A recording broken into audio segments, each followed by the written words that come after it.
Good evening and welcome. My name is Zoe, and today I'm going to be giving you a speech on how it can wait. Having smartphones right at our fingertips has been a real game changer in our everyday social lives. Cell phones have also made it extremely convenient for us to stay connected with the world around us. But with these positive attributes comes some serious consequences, especially if someone were to check their phone or social media while behind the wheel of a car. Due to the high amount of accidents in which occur from texting and driving, laws and restrictions are becoming more implemented to help reduce the number of lives being lost.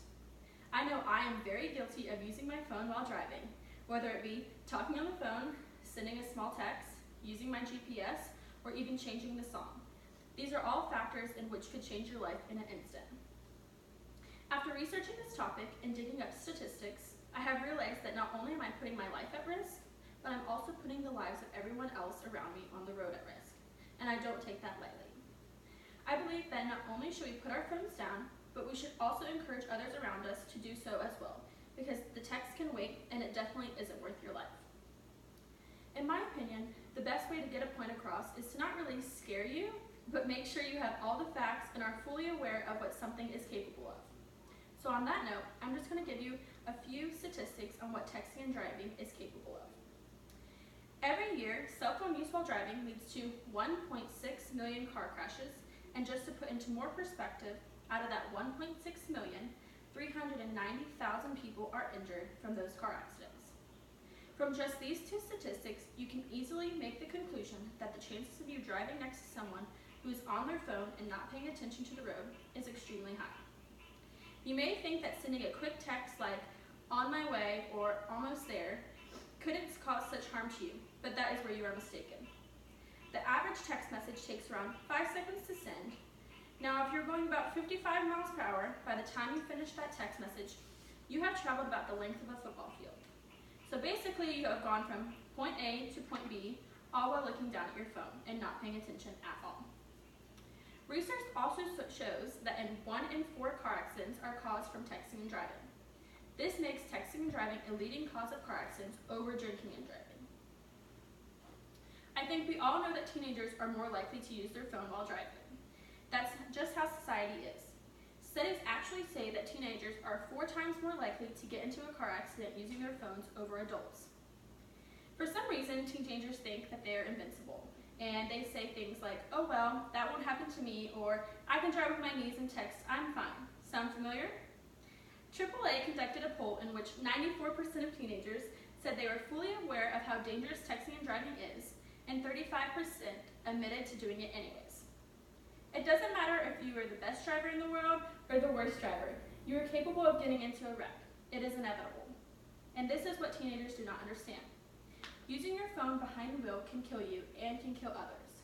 In fact, 21% of teens driving that were involved in fatal accidents were distracted by their phones.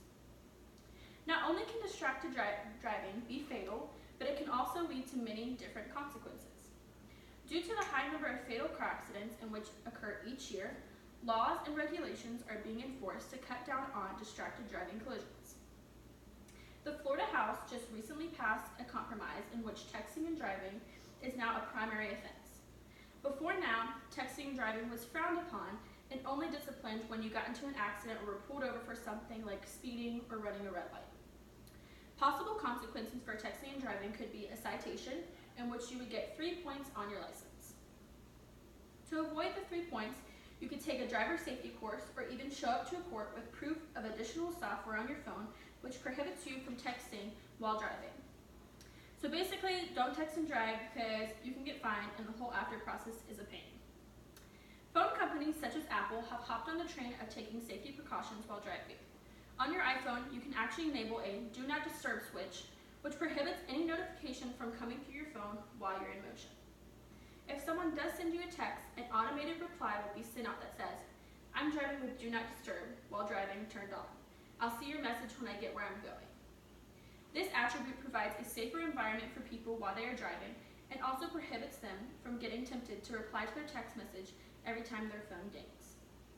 Now, I can stand here for hours and give you statistic after statistic, but the only person who can stop you from texting and driving is you. When you put it into perspective, you probably are thinking how dumb it actually is to risk your own life by sending something so small like a text. but then you do it anyways. The point I'm trying to get across here is that the text message, the tweet, the comment on the Instagram post, or the Snapchat is not worth your life and it can wait. Unfortunately, we see too many parents on the news mourning the loss of their own child from distracted driving. Life is too short and precious to waste it over something that you have full control of. Be smart and think before you act, because no text is worth giving up your future for. After rambling on and on, I think by now you are fully aware of why I believe we should put our phones down while driving, as well as encourage others to do so as well. I discussed factual evidence of how dangerous distracting driving is, the laws and regulations that have been enforced to stop texting and driving, and why you should stop texting and driving today. As a young adult who is very guilty of using my phone behind the wheel, I have discovered the danger I have been putting myself in and how much my life can change in the blink of an eye.